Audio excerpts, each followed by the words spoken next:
আগামী 10 এপ্রিল থেকে শুরু হচ্ছে চলতি বছরের মাধ্যমিক স্কুল সার্টিফিকেট বা এসএসসি পরীক্ষা। এসএসসি পরীক্ষায় কোন বিষয়ে কত নম্বর পেলে পাস, এমসিকিউতে কত নম্বর পেতে হবে, সিকিউতে কত নম্বর পেতে হবে, প্র্যাকটিক্যালে কত নম্বর পেতে হবে, ন্যূনতম পাস নম্বর নিয়ে আমরা আজকের ভিডিওতে আলোচনা করব। শুরু করার আগে সবার কাছে ছোট্ট একটা রিকোয়েস্ট করছি, যারা এখনও আমাদের চ্যানেলটিকে সাবস্ক্রাইব করনি তারা এখনই সাবস্ক্রাইব করে রাখো, তাহলে শিক্ষা সম্পর্কিত সকল তথ্য এবং পরামর্শ সবার আগে পেয়ে যাবে। প্রিয় শিক্ষার্থীরা, তোমরা অনেকেই পরীক্ষা নিয়ে অনেক বেশি দুশ্চিন্তায় থাকো এবং তোমরা জানতে চাও যে তোমাদের পাস নম্বর কত। তো শিক্ষা বোর্ড থেকে যে নীতিমালা রয়েছে, ট্যাবুলেশন নীতিমালা অনুযায়ী এসএসসি পরীক্ষার বিভিন্ন বিষয়ে ন্যূনতম পাস নম্বর নিয়ে আমরা আজকের ভিডিওতে আলোচনা করব। এটা 2019 সাল থেকেই কার্যকর, ঠিক আছে। সো অনেকেই বিভিন্ন সোর্স থেকে দেখানোর চেষ্টা করে, আমরা সরাসরি শিক্ষা বোর্ডের নোটিশ থেকে দেখিয়ে দিচ্ছি, যেটা 100% অথেন্টিক, ঠিক আছে। সো প্রথমেই রয়েছে বিষয় কোড। বিষয় কোড হচ্ছে 101, 102। আমরা যদি তোমাদের রুটিনে দেখি, বাংলা প্রথম পত্র হচ্ছে 101, বাংলা দ্বিতীয় পত্র হচ্ছে 102। এই বাংলা বিষয়ে 5 নম্বর কীরকম? বাংলা বিষয়ে সৃজনশীল বা রচনামূলক মোট নম্বর হলো 140। প্রথম পত্রে রচনামূলক বা সৃজনশীল হচ্ছে 70, দ্বিতীয় পত্র হচ্ছে 70। এই 140-140-এর মধ্যে ন্যূনতম পাস নম্বর হলো 30 নম্বর, ঠিক আছে। প্রথম পত্রের খাতা এবং দ্বিতীয় পত্রের খাতা মিলিয়ে 30 নম্বর পেলেই তুমি পাস হয়ে যাচ্ছ, ঠিক আছে। এরপর বহু নির্বাচনীতে মোট নম্বর হচ্ছে প্রথম পত্রে 30 আর দ্বিতীয় পত্রে 30, দুইটা মিলিয়ে 60 নম্বর। 60 নম্বরের মধ্যে বহু নির্বাচনীতে তুমি যদি দুইটা এমসিকিউ মিলিয়ে প্রথম পত্র দ্বিতীয় পত্র এমসিকিউ মিলিয়ে 18 নম্বর পাও, সেই ক্ষেত্রে তুমি পাস হয়ে যাবে, ঠিক আছে। সো সৃজনশীলের ন্যূনতম নম্বর হচ্ছে দুইটা মিলিয়ে 30 আর বহু নির্বাচনে দুইটা মিলে 18 পেলেই পাস। কিন্তু দুইটা যোগ করে সৃজনশীলে আর বহু নির্বাচনীতে যোগ করে এই বিষয়ে, অর্থাৎ এই দুইটা বিষয়ে ন্যূনতম 66 নম্বর পেতে হবে, ঠিক আছে, তাহলে তোমার পাস এসে যাবে। আচ্ছা, এরপর আছে 107, 108। আমরা যদি দেখে নেই রুটিন থেকে, ইংরেজি প্রথম পত্র হচ্ছে 107, ইংরেজি দ্বিতীয় পত্র হচ্ছে 108, ঠিক আছে।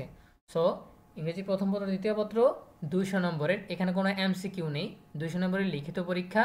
200 নম্বরের লিখিত পরীক্ষায় তোমাদের সৃজনশীল বহু নির্বাচনে আলাদা আলাদা পাস করতে হবে না, দুইটা মিলিয়ে অর্থাৎ ইংরেজি প্রথম পত্র দ্বিতীয় পত্র মিলিয়ে 66 পেলেই হবে, ঠিক আছে। একটাতে যদি তুমি 50 পাও, একটাতে 16 পাও, সেক্ষেত্রে কিন্তু পাস এসে যাবে। অর্থাৎ ইংরেজি প্রথম পত্র দ্বিতীয় পত্র দুইটা খাতা মিলিয়ে 66 পেলেই, ঠিক আছে, সমষ্টি 66 হলেই তোমরা পাস করে যাবে, ঠিক আছে। এরপর আমরা প্রত্যেকটা বিষয় ধরে ধরে আলাদা আলাদা আলোচনা করছি। সো বাংলা প্রথম পত্র দ্বিতীয় পত্র গেল। এরপরে আছে গণিত, বিষয়গুলো হচ্ছে 109। সো 109 আমরা এখানে দেখতে পাচ্ছি। সো এখানে 70 নম্বরের সৃজনশীল পরীক্ষা হবে আর 30 নম্বরের বহু নির্বাচনী পরীক্ষা হবে। এই 70-এর মধ্যে তুমি যদি সৃজনশীলে 15 নম্বর পাও, সেই ক্ষেত্রেই তোমাকে পাস দেওয়া হবে।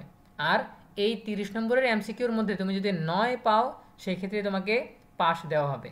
তবে সৃজনশীল আর বহু নির্বাচনী মিলিয়ে 33 পেতে হবে। এই বিষয়টা অনেকের কাছে কনফিউশন লাগে। মনে করো তুমি সৃজনশীল একটু বেশি পেয়েছো, বহু নির্বাচনে যে টেনে টুনে 9 পেয়েছো, সেই ক্ষেত্রে কিন্তু তোমার 33 হলেই পাস এসে যাবে।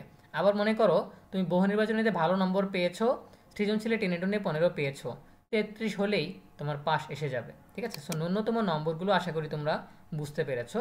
এরপর আমরা যদি দেখি যে রয়েছে ইসলাম শিক্ষা 111, 12, 13, 14 এই বিষয়গুলো। সো 111, 12, 13, 14 এগুলো গণিতের মতোই সেম, ঠিক আছে, আশা করি তোমরা বুঝতে পেরেছো।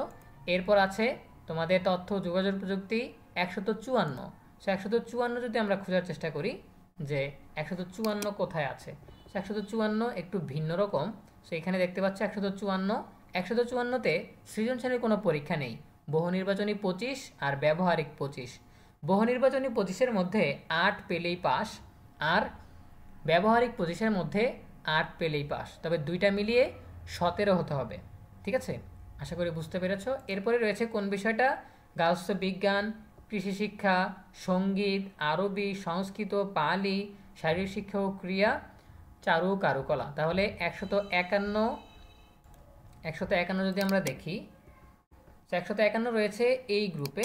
সো 151 নম্বরের সৃজনশীলে 50 নম্বর, বহু নির্বাচনীতে 25 আর ব্যবহারিক 25 এভাবে পরীক্ষা হবে। সৃজনশীল 50-এর মধ্যে 11 পেলেই পাস দেওয়া হবে, বহু নির্বাচনী 25-এর মধ্যে 8 পেলেই পাস দেওয়া হবে, ব্যবহারিক 25-এর মধ্যে 8 পেলেই পাস ঠিক আছে। তবে সৃজনশীল, বহু নির্বাচনী আর ব্যবহারিক তিনটা মিলে কমপক্ষে 33 পেতে হবে। ঠিক আছে।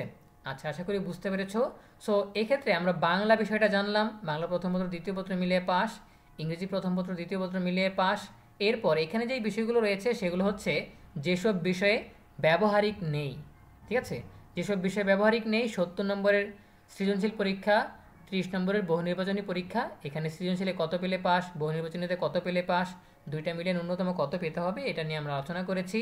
আর এইখানে যে বিষয়গুলো রয়েছে সেগুলো হচ্ছে যেসব বিষয়ে ব্যবহারিক আছে সেসব বিষয়ে সৃজনশীল হবে 50 নম্বরের, বহু নির্বাচনী হবে 25 নম্বরের, ব্যবহারিক হবে 25 নম্বরের। এখানে সৃজনশীলে কত পেতে হবে, বহু নির্বাচনীতে কত পেতে হবে, ব্যবহারিকে কত পেতে হবে, আর ন্যূনতম সবগুলো মিলিয়ে কত পেতে হবে সেটা আমরা আলোচনা করেছি।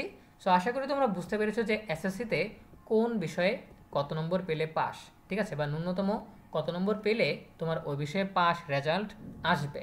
ঠিক আছে। সো তোমাদের পাস করার জন্য খুবই সুযোগ দেওয়া হয়েছে।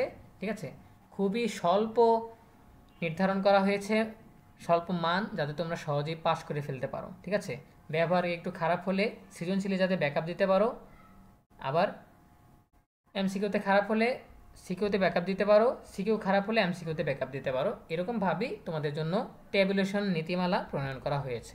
সো এই ছিল আমাদের এখনকার আয়োজন। এ বিষয়ে তোমাদের মতামত জানাতে পারো কমেন্টে। দেখা হবে পরবর্তী আপডেট নিয়ে নতুন কোনো ভিডিওতে। সেই পর্যন্ত তোমরা সবাই ভালো থাকো, সুস্থ থাকো, নিরাপদে থাকো এবং সবসময় ইএনইবির সাথেই থাকো। তোমাদের সকলের জন্য রইল অনেক অনেক শুভকামনা। ধন্যবাদ সবাইকে।